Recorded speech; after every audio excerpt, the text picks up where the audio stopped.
Thank you. Last year I met a hero of mine, and I know I'm teasing you with a loop of Dieter Rams. It wasn't him, but I will come back to him later. In fact, it wasn't a person, but it was a group of people, a strategic design team at a company, in my opinion, at the leading edge of design, at least the design that I choose to believe in. Now, they say you should never meet your heroes, and I think that phrase comes from a fear of dismantling the idealized version that you might have of them in your heads, revealing frailties, rough edges, imperfections that might shatter the hope that you have placed in your heroes. But I saw it as a privilege to spend time with the strategic design team at Philips in Eindhoven. Their work on design in large hospitals has been iconic in many of the design immersion courses that I run to teach people about design-led thinking. On the visit, I learned a huge amount about the importance of multidisciplinary design and research in developing the products and services of the future. I thought that Philips, with having a chief design officer, awesome studios, strong history in industrial and product design, and frankly, some pretty cool toys and ideas, they must be 100% winning in design, right? With the value of design in business. In fact, what we heard there, and also from Sean Carney when I was at the DBA, was that Philips was very much in need of designers who could understand business. That there were still many challenges in ensuring design was being leveraged for what it could offer to the business, to their customers. I learned that even your heroes don't have 100% of their shit together. Everyone has a hurdle that they're facing. And don't get me wrong, these guys are streets ahead. I don't think any of these things are holding them back, massively harming them. They're a very mature design team, but they had their own struggles, and ones that I could relate to. And I think from Holger's talk yesterday, the frog workshop that we were at, and many of us in this room could relate to those struggles. Sean Carney, their chief design officer, is an industrial designer. In my digital world, we don't come across them very much. Industrial design sounds old school.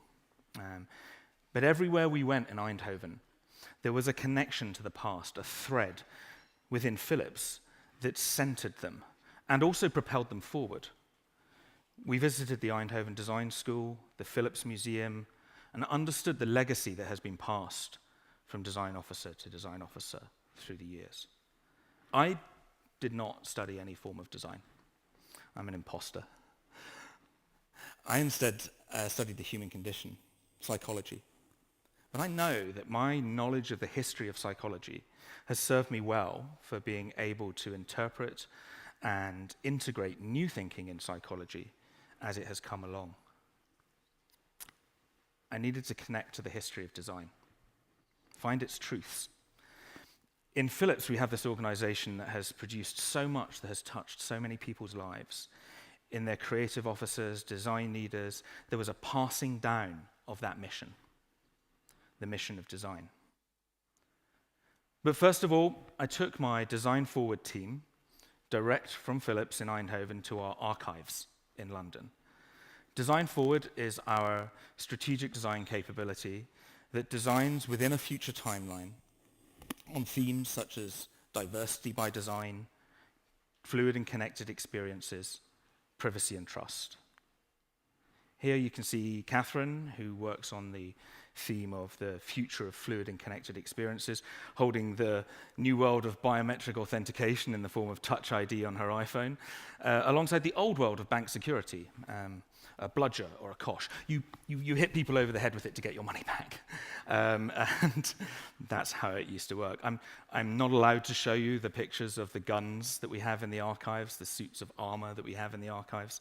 I'm told that it would be inappropriate for me to show the picture of me doing this with an old bludger gun. But bank security has always been there, just in different forms, right? And on the right, the first ever computer inside Lloyd's Banking Group, an IBM Ramac. We found some historical truths and constants, not just about Lloyd's Banking Group, but about banking as a whole. And these tenets provide a source of constancy, a thread to the work of my Design Forward team, understanding that what banking has always done is look after the things that people value. And perhaps it's what people value that might be changing, but not that tenet. And this brings me to my second awesome set of heroes, past and present. I had the privilege of having dinner with IBM's first distinguished designer, Adam Cutler.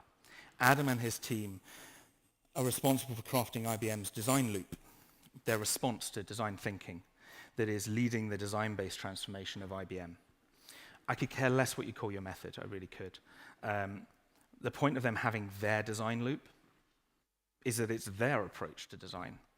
They took time to craft and distill into it what works for them. They didn't just pick up a book and copy a method. They interrogated it, they understood it, and the context within which they work, the purpose that they have, and they worked out how to turn that into IBM's design thinking. I listened with great envy, as I heard that alongside his new designation of distinguished designer.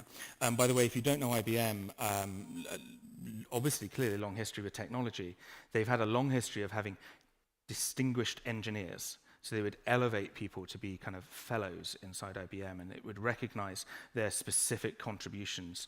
And it's a very honored title to have. That they now have distinguished designers is a major shift. So alongside this designation, there came 1 year's freedom to deep dive into anything. I was so jealous. And Adam chose to deep dive on cognitive, perhaps not unsurprisingly, given the investment in Watson.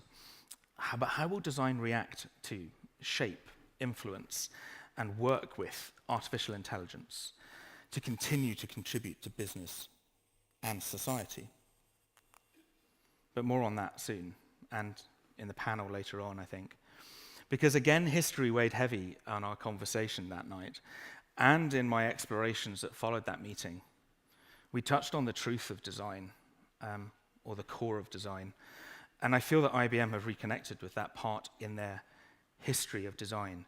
The era of design when EAMS and RAMs were prevalent was one in which design, industrial and product design, were oriented around a philosophy that saw design as being fundamentally about solving human problems, design as an activity that requires understanding and empathy. Design as being for the mass market, as a constant search for simplicity and a fascination with detail. Design as an understanding of the materials, the constraints, and the contexts that are necessary to get great design into every human being's hands. And actually, that great designers have always been comfortable with the dichotomy that design is dark and light, simple and complex, splendid and evil. At this time, the design effort was invested in creating physical product that shipped. And in shipping, the designers hoped this would impact the world. Whilst the aim was to create affordable product, over time, great design became synonymous with expensive product, luxury product, $5,000 chairs. The picture on the right-hand side is the new studio that IBM have in Austin. But this luxury, expensive version of design was never the aim. So you might ask, what has this got to do with fintech and the perfect storm? Bill Moggridge, IDEO, is pictured here with the grid computer. And in Hustwist's documentary, Objectified, Bill talks about the industrial and product design of this computer, one of the earliest laptops. The casing, the hinges, the understanding of the context of use, creating hinges that protect the electronics inside, the lid that when it opens, sometimes things might roll down inside the gap in between, but it's okay because he designed a scoop that when you close it, it pops back out again. You can see a huge amount of thought that went into the context of the design of this physical product. But what got really interesting was, Bill says when he got the first working version home, opened it, turned it on, it was the software inside that actually engaged him and blew him away. And at this moment, all his attention fell away from the physical and fell into the digital. What technology, information technology, as James reminded us yesterday, and software engineering, what that has come with is, what it has done is it's created new forms of production, new forms of industrialization, and new forms of innovation. It doesn't actually change the role of innovation or design, in fact. However, the speed, not necessarily exponential, as we learned yesterday, with which change is happening in technology, and the speed which that gets into the hands of the mass market has changed. And as such, this has had some knock-on effects. We have moved from physical to digital, and I do fear that there are many in digital design who've come into that field over the last 5 to 8 years who have lost touch with the craft, skill, and philosophy that is embedded in industrial and physical design. I think also what has happened is that the focus on the individual, as Thomas from Frog said yesterday, this speed to market and the massive scale at which human beings are now instantly connected to each other and to the companies that produce things for them, has resulted in a dramatic shift in expectations in the segments of society that fund the business models behind these innovations. So the short-term hits we give consumers are turning them into willing funders of more of the same. But these expectations are not necessarily met fully by new technology, or as a number of speakers have already said, there are unintended consequences further down the line, not considered during the short-term convenience and dopamine-hitting experiences we're delivering. In fact, this is our new context. The advancement of useful impact of technology is not linear or exponential, and as Rams says, he's back, we must not dismiss technology. We must not fight against it, but we must live with it. We need to design our futures such that we can make use of it. If you combine this view of the life cycle of new tech or new ideas and ecosystems, you find that when something will actually land and have mass market impact is by no means certain or even near. However, there is a direction that is happening in this hype cycle. Now, John Mader's Design and Tech report articulates 3 levels of design, or 3 types of design. And I find it useful. It's kind of a common thread to where I'm thinking. I'm not saying I necessarily agree with his articulation quite as starkly as he puts it here. I think he's mired in his Silicon Valley context. It's almost inevitable that he would talk about computational design. But there is a new context to the means of our production. And design is now existing in the context of computational advances in technology. So it's not so much his articulation of computational design as a thing, to me. Perhaps the biggest takeaway or the most interesting interpretation of John's report is that these technologies in their hype cycles, these are the new contexts, constraints, and raw materials through which we as designers must make our mark.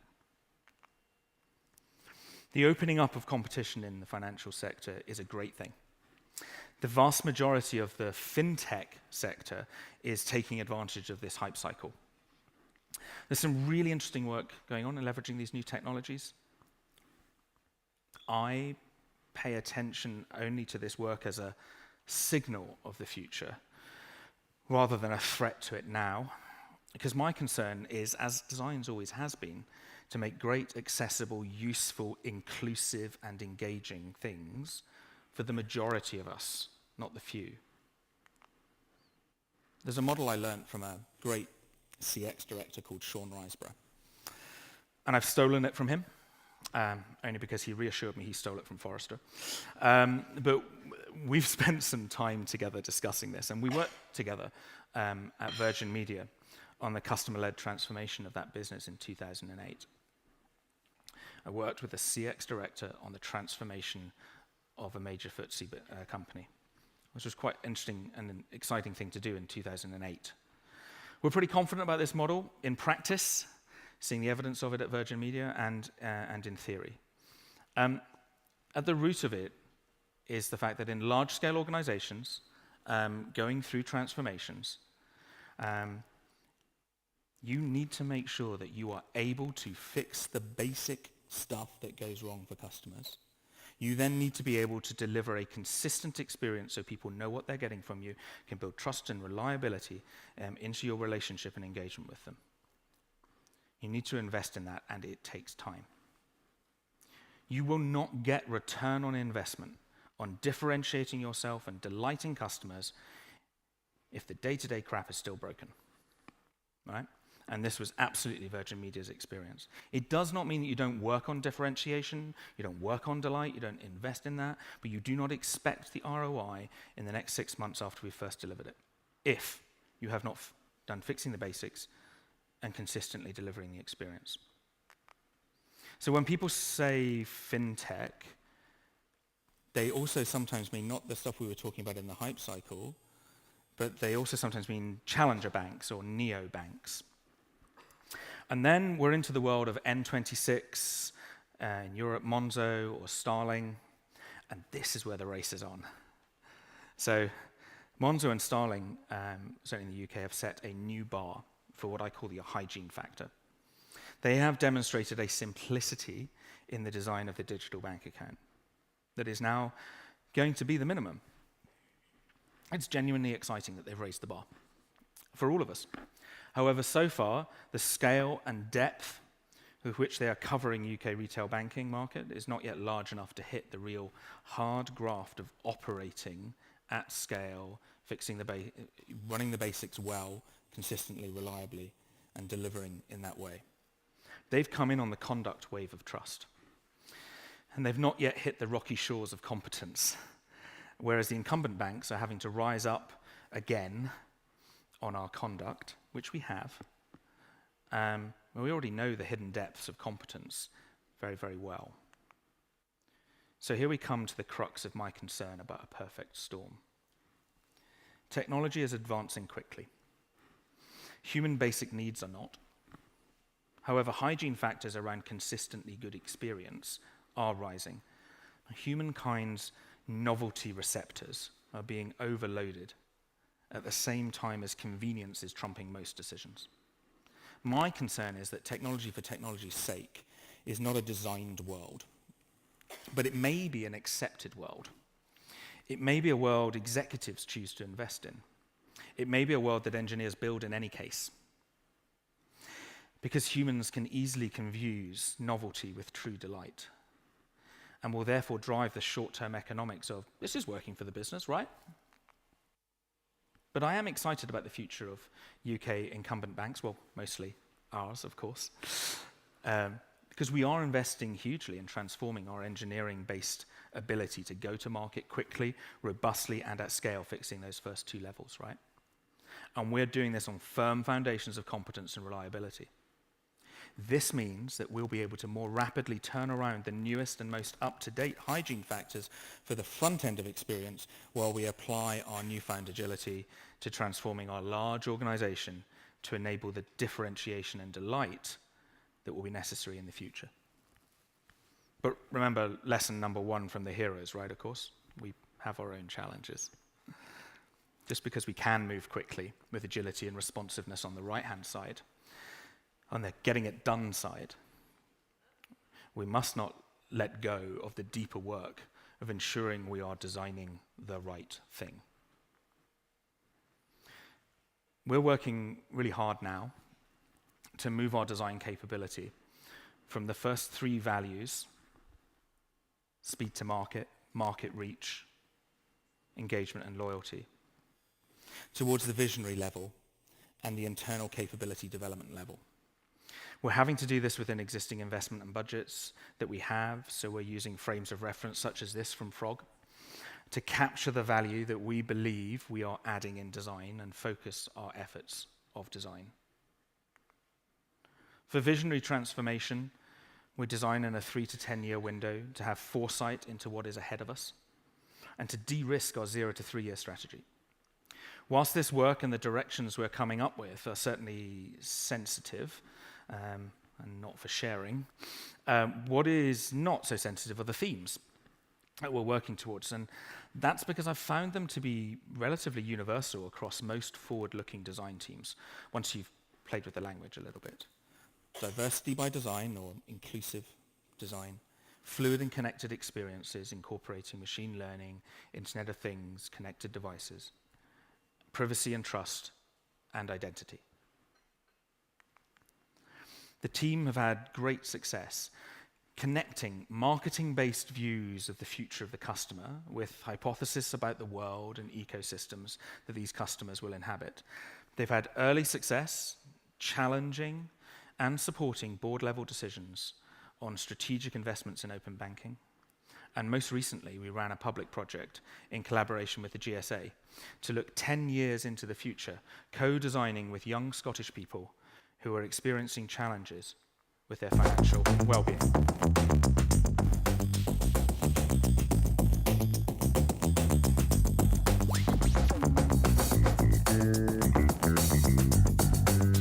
Design jams are a powerful way to design the future, and we're using them now to solve large, complex problems, to find new ways that we can help Britain prosper.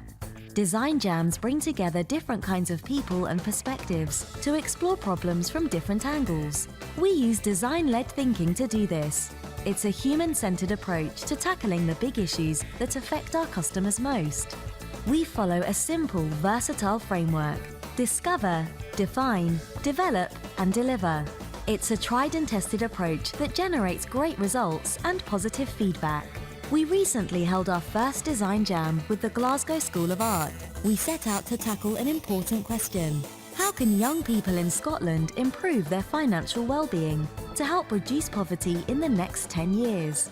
An ambitious goal. So over 2 days, we brought together young people affected by the issue, local support groups, and our own designers. We worked in mixed teams with a single-minded purpose: to come up with positive actions that would improve education, mental health, and financial well-being. What this weekend has really taught me is there's an awful lot of pre-work that you can do before you go and do your research phase. And actually it is really possible in 2 days to come up with a selection of great ideas about how we might take our organisation forwards. And they don't all have to be multi-million pound kind of budget busting projects. There's a lot we can do with our existing resources. We had some fantastic ideas about how we could use experts that we already have to connect with young people and really think differently about how we frame financial services in young people's minds that set them up just for much better success in the future. You don't need to be a designer. The Design Jam is our way of finding solutions we can only discover together. Design isn't just the domain of people we normally label creatives. It's not just graphics, app interfaces, and making things branded. It's actually about a fundamentally human-centered, multidisciplinary and collaborative approach to solving problems, and then bringing them to life in the real world.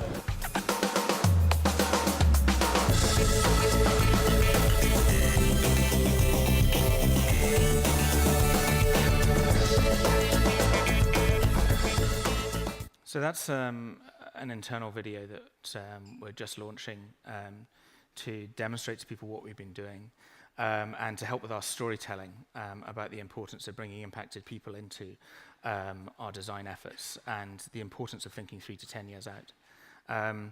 We've got a lot more work to do on this, as Ian will tell you, he's in the room. We have a commitment back to Glasgow School of Art to follow up on this, commitment to Poverty and Inequality Commission of Scotland to share the outputs, and it's a best efforts effort. So we're taking some time over it, but it's worth doing, and it's getting a lot of attention. And now I'm finding some of our transformation projects have just asked us to run a design jam so that they can work out what they need to look at over the next 0 to 3 years. And we're beginning to see the engagement with the business around this, which is awesome. The other thing we're doing is running design immersion courses. So just like Philips have done, GE have done, IBM have done, like BBVA have done, just trying to get more and more people engaged with the idea of design thinking. There's a 2-day immersive course taking people through the double diamond. But we're also looking to build the craft. So we're investing our time to provide direction to the first 3 levels of speed to market, market reach and engagement and loyalty, and also to support the design community. With creative leadership, we're spearheading a vision and principles piece of work to provide a design principle framework that our transformation teams can use. We've already implemented a unified design framework or a design language that systemizes the existing design patterns we have. The vision and principles work is going to help autonomous teams expand the design repertoire, but within an aligned vision for the customer experience.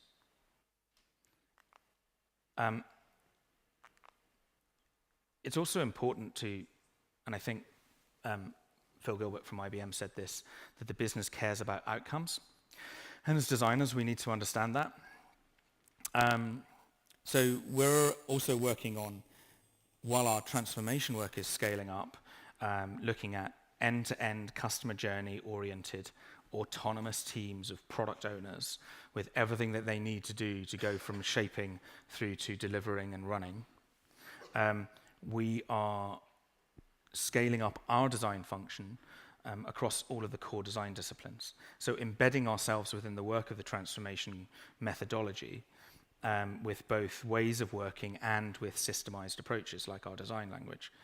So research, insight, UX, editorial, service design, systems thinking, design management, all of these skills are being brought to bear into a kind of federated environment which supports the agile methodology that we're going out with.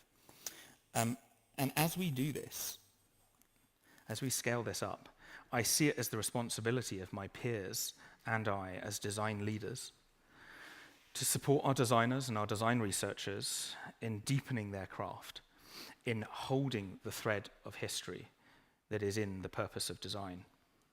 Because as Dieter Rams walks around this world, and you'll see it when you see the Rams documentary that's coming out later this year, and he sees how we have made use of this technology, the designs that he influenced so strongly are enabling this. Perhaps there is a tinge of sadness that he has in seeing what we've chosen to do with it, to be stuck in our devices. But if I've understood those that have met him correctly, and maybe he's the next hero to tick off the list, he's actually largely optimistic. And I therefore choose to believe in a future that is brighter for everyone. What I'm absolutely certain of is that design, in its true tradition, in its human-centered, mass-market, impact-making purpose, must play a central role in deciding all of our future direction. We must remain connected to who we are as humans, optimistic about our control of technology, and strive for a better designed future. Thank you.